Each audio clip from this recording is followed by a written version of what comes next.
Yo guys, welcome back. On today's episode of AskReddit we will be looking at what are some huge green flags that are often overlooked.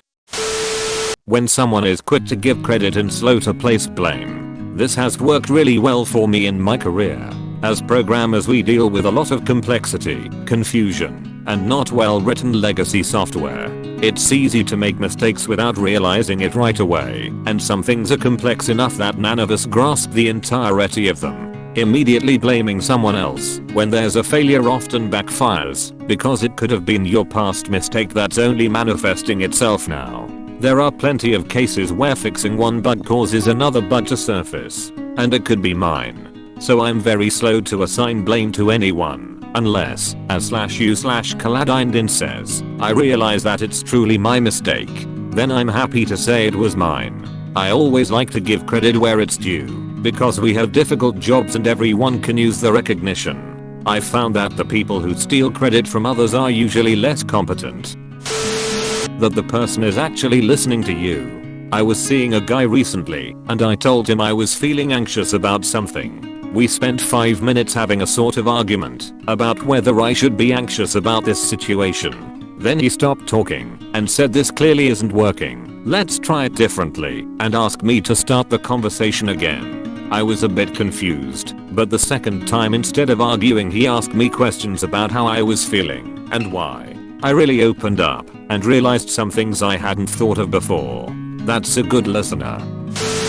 When they show genuine interest in you or what you're doing, they listen to you go on and on about shit they don't care about and don't understand because they know you enjoy talking about it. One of my good friends is in a new relationship after being single for the last 4 years or so.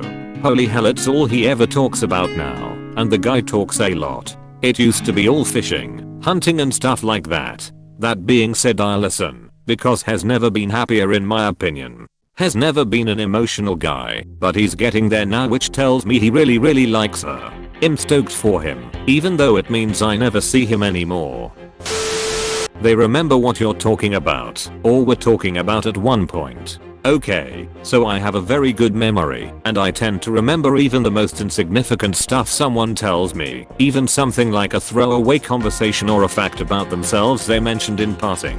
Stuff that those people themselves probably forgot they told me right after they told me. Occasionally, those things will come up in conversation sometime later, and the response very often is, "Wait, how do you know that?" I was told several times to my face that that's creepy, that it makes people feel like I'm stalking them. So I stopped doing it. I pretend like I don't remember most things people tell me, even though I remember very well that Clara has a dentist appointment on Wednesday and Joe, I had to change a light bulb 2 nights ago. Not saying you're wrong, but too good a memory can backfire from time to time. My boyfriend will sometimes be upset and start a sentence with "well you," and then takes a second and starts over with "I feel." I notice every time and I try and be the same way. I remember learning about this in elementary school and they were referred to as iMessages. The goal is to focus on explaining how something is making you feel versus telling the other person what they are doing and assigning meaning to their actions for them. I feel lonely when you're on your phone while I'm talking to you. vs why do you always ignore me when I'm talking to you? I remember thinking it was really stupid as a kid, but as an adult it's something I have remembered. I can be a little hot-tempered, but I try to do this when I get in an argument with my spouse. General mindfulness, the little things you don't really notice if you don't pay attention. Pushing a chair in after sitting in it, asking questions and being involved with you. You can learn a lot about somebody by paying attention to how they listen, and having a partner that listens is an absolutely amazing feeling. There is a huge gap between being aware of what you're saying and understanding what you're saying. A good listener is priceless. Good communication. If you can communicate really well with someone, that is huge. Quality communication between two people can be way more important in a relationship than compatibility, and is a huge part of good chemistry. For example, one of my friends has gone on a couple dates with this one girl, and the first date they talked for 3 hours and the second date they talked for 4 hours. But he's not sure if he wants to see this girl again. Like what? My boyfriend actually wasn't great at communication.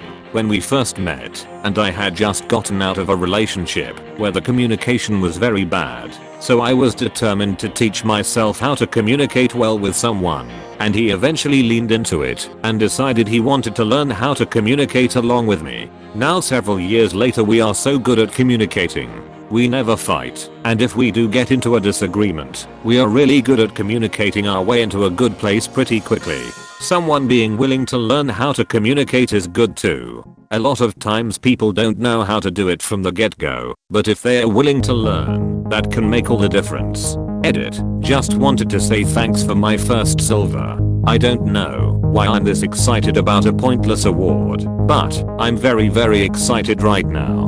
Double edit. And the gold, I totally get the appeal of these awards now. When someone admits to their mistake / owning up to it and does not make an excuse for failing, but trying to better themselves through that experience, being positive about it. I do this constantly. It has made me a more credible and respectable person. The logic is, when I'm wrong, if I admit it, I instantly become right and will never be wrong that way again. When they don't make you feel guilty for occasionally wanting to do things by yourself. Edit. Thanks for the silver. My guy practically kicks me out of the house the few times I've mentioned wanting to go do something with friends or just myself. It's so refreshing from my past relationships. My boyfriend remembered my shoe size after mentioning it one time in some random conversation with someone else. When my shoes started falling apart, he just showed up with a new pair, also having remembered that my favorites are black on black chucks. Another random convo about never being able to find what I like at Ross. He also bought me a new pair when I complained about my feet hurting.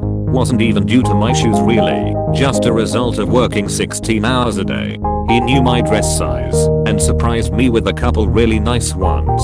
It's also just really nice that he knows my style and tastes. Everything he has bought me has fit perfectly, and I think they are stunning. I was with my ex for 4 years, and when he surprised me with a new pair of shoes, over 3 years in, I was kind of shocked at how not me they were. The guy had known me for 13 years altogether, and I was like, seriously, have you ever seen me in white sneakers? He bought me things he would like me to wear, not things that I would like.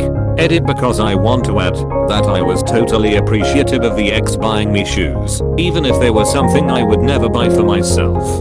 I really didn't even say anything to him about them other than to thank him and tell him how sweet it was. Just reread the comment after a response and figured someone might think I was a dick about it, lol. Admitting when they don't understand something and asking questions about it until they do.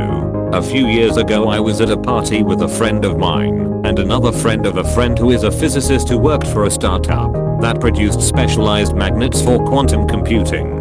My friend asked the startup guy about his work and he explained it, and everybody else in the room just nodded and acted like they knew what he was talking about. But she said, I don't understand. Can you explain that a different way? And he did, and then she kept asking questions for quite a while, and by the end of it, we actually all did understand what his company did instead of just being polite and pretending we did, and it was super interesting. A couple of people thanked her afterward basically for having the self-confidence to admit she didn't have any clue what he was talking about and not being afraid it would make her look dumb, because the rest of us were all content to pretend we knew instead of actually taking the initiative to find out. I respected her so much for that. Complimenting others behind their backs. Alongside that, defending others who aren't there to defend themselves, even when the rest of the group is nodding along with whatever behind their back insult has been brought up. Treating people you don't have to treat respectfully, with respect. I'm currently an Uber Eats driver and I've found a huge contrast in the manner hospitality staff treat me when I'm picking up orders, compared to when I'm a customer. It seems because I'm not a paying customer, service staff seem to think it's okay to treat me like shit or a lesser individual. It's funny how people always say you can judge people on how they treat service staff, but when it's the other way around, it's all good. Giving people the benefit of the doubt and not being so quick to hate and hold grudges. One mistake or one bad day does not define a person. Thanks for watching. Don't forget to like and subscribe. See you tomorrow.